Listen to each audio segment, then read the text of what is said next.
Hey everyone, it's Kyle. Azora Hype. Game of Thrones Season 8 is over, everyone. The finale featured some great moments and also some bittersweet endings. And in today's video, we're going to take a closer look at the best moments from the finale and Easter eggs from Game of Thrones Season 8 Episode 6, The Iron Throne. Let's start off with Daenerys. Dany's speech in this episode was chilling. It was powerful and it was emotional. But if we take a closer look at what she was saying, it actually has parallels to tyrants like Hitler and also Mussolini. I was chatting with a friend of the channel, Betty, this morning, and she made a great point. The gray color scheme, the voice inflection, and the way they used Drogon's wings to enhance her power poses made her seem like a tyrant when she addressed the Unsullied and the Dothraki. Daenerys has always given great speeches, but in this moment she ends up being a foreign invader. And ultimately her idea of breaking the wheel resulted in her burning many innocent people alive and also becoming what she hates. Her final conversation with Jon teaches us a lesson about morality. She says they don't get to choose, which actually relates back to the conversation between Shireen and Stannis when they talk about the Dance of Dragons before Stannis burns Shireen. If you had to choose between Rhaenyra and Aegon, who would you have chosen? I wouldn't have chosen either. It's all the choosing sides that made everything so horrible. Sometimes a person has to choose. Sometimes the world forces his hand. Sometimes a man has to make a choice between duty or love, which is why Jon ultimately ends up murdering Daenerys. This was Jon Snow's fulfillment of the Azor Ahai prophecy by having to sacrifice his wife, or in this instance his queen, and Dany is Nissa Nissa. He has to do this to save the realm from further bloodshed. He has to not only sacrifice his honor, but his love in order to make a choice. And it's heartbreaking because this is a callback to when Jon held his previous love Ygritte in his arms when she died after the battle at the Wall with the Wildlings. This was an absolutely beautiful scene and fulfilled Dany's House of the Undying vision in that her ultimate goal ends up being her downfall. One Easter egg I really loved about this scene as well was Dany talking about the Iron Throne and how it looks so different than it was described to her. When George R.R. Martin describes the Iron Throne, he describes it as huge, hulking, and twisted. And of course, the Iron Throne in the show doesn't look like this, so it was cool to see them include this Easter egg while Daenerys is talking about her past and her innocence as well.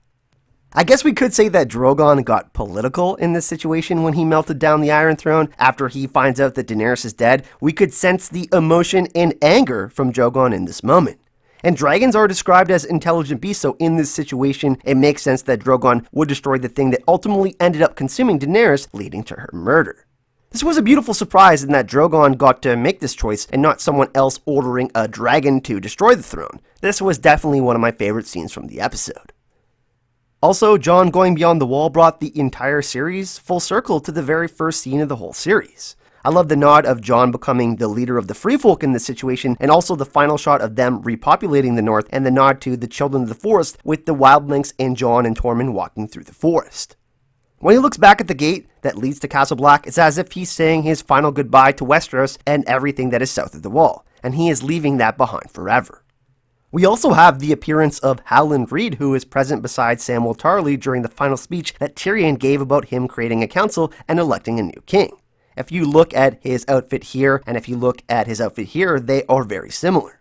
I really did wish he somehow played a bigger role in the series, so hopefully this character and storyline will get paid off more deeply in the books.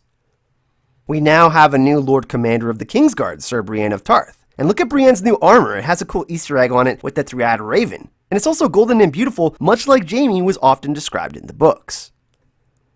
I wasn't sure if we were going to get this moment in the finale because I thought we were going to get the moment with Samwell Tarly presenting A Song of Ice and Fire, and we did get that. Maester Ebrose, we heard them talk about the title not being a good one, and Sam wanted something more poetic. But of course, not only does the title A Song of Ice and Fire have a more poetic ending for the book that chronicles the War of the Five Kings, but Brienne chronicles Jaime's good deeds, letting him have a more poetic ending as well.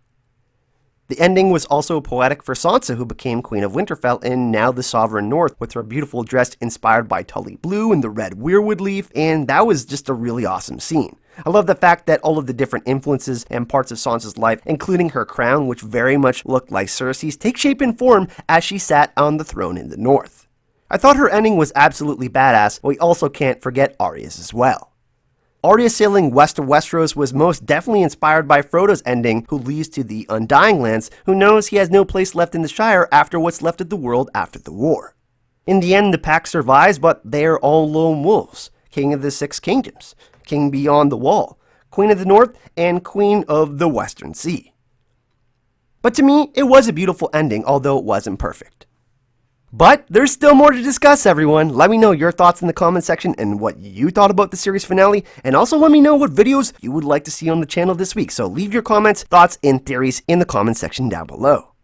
And make sure you subscribe and hit that notification bell so you don't miss out on future videos on the channel. Thanks for watching, and I'll see you all in the next video. Hype and love.